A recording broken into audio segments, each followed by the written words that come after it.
ఒకదానిని మించి మరొకటి రుచికరమైన వంటల నోరూరిస్తున్నాయి. అవేనండి ఆంధ్రప్రదేశ్‌లోని మేనిఫెస్టోలు. ప్రధాన ప్రతిపక్షాలు తమ తమ మేనిఫెస్టోలు ప్రకటించేశాయి. వాటిని పక్కన పెట్టుకొని ప్రజలు ఈ పార్టీ మేనిఫెస్టోలో మనకెన్ని పథకాలున్నాయి, ఈ కూటమి మేనిఫెస్టోలో మనకెన్ని వస్తాయని లెక్కలు వేసుకుంటున్నారు. అంతే కాదండి, ఏ పార్టీ అధికారంలోకి వస్తే మనకేంటి అనేగా మనం చూసుకునేది.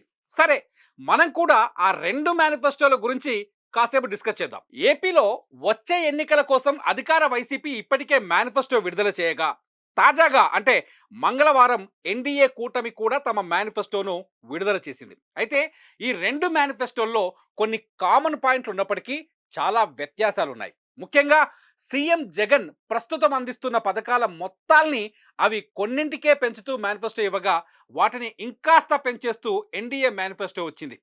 అలాగే మరికొన్ని అంశాల్లోనూ పోలికలు వ్యత్యాసాలు ఉన్నాయి. వైసీపీ మేనిఫెస్టోలో పెన్షన్లు 3,500కు పెంచుతామని ప్రకటించింది. కూటమి మాత్రం ఇంకొక రూ. 500 పెంచుతూ మొత్తం 4,000 రూపాయలు ఇస్తామని ప్రకటించింది. అది కూడా ఏప్రిల్ నుంచే అమలు చేస్తామని కూటమి మేనిఫెస్టోలో ప్రకటించింది. ఇక వికలాంగులకు 6,000, పూర్తి వికలాంగులకు 10,000 పెన్షన్ ఇస్తామని కూటమి ప్రకటించింది.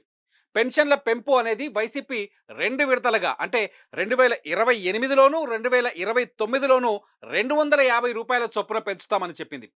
కూటమి మాత్రం అధికారంలోకి వచ్చిన వెంటనే 4,000 ఇస్తానని చెప్పడం ఇక్కడ కూటమికి ప్లస్ అని చెప్పవచ్చు. వైసీపీ మేనిఫెస్టోలో ప్రస్తుతం విద్యార్థుల తల్లులకు అమ్మఒడి రూపంలో ఇస్తున్న 15,000 రూపాయల మొత్తాన్ని తాము అధికారంలోకి వస్తే 2,000 పెంచి 17,000 చొప్పున ఇస్తామన్నారు. కానీ ఎన్డీఏ మేనిఫెస్టోలో కుటుంబంలో ముగ్గురు పిల్లల వరకు 15,000 చొప్పున అంటే గరిష్టంగా 45,000 వరకు ఇస్తామని హామీ ఇచ్చారు. వైసీపీ మేనిఫెస్టోలో రైతు భరోసా మొత్తాన్ని ఏడాదికి 16,000కు పెంచుతామన్నారు. కూటమి మాత్రం ఏడాదికి 20,000 ఇస్తామని ప్రకటించింది.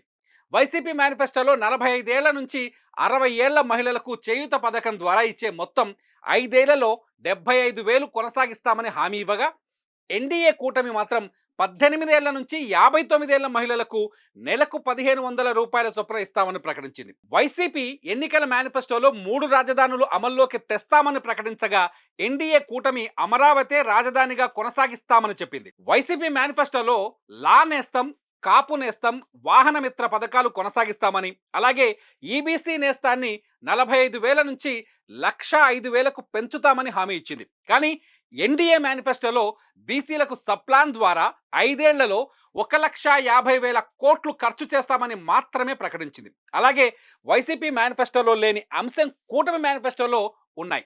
అవి మహిళలకు ఉచిత బస్సు ప్రయాణం, దీపం పథకం కింద ఏడాదికి 3 ఉచిత గ్యాస్ సిలిండర్లు, మెగా డిఎస్సి, ఏటా జాబ్ క్యాలెండర్ వంటి హామీలు ఎన్డీఏ మేనిఫెస్టోలో ఉన్నాయి. ఇవి కూటమికి బాగా కలిసొచ్చే అంశాలు. చూడడానికి 2 మేనిఫెస్టోలు నోరూరించే ఫుల్ మీల్స్ లా ఉన్నాయి. మరి ఏ మేనిఫెస్టోకు ఏపీ ప్రజలు ఎక్కువగా ఆకర్షితులవుతారో చూడాలి.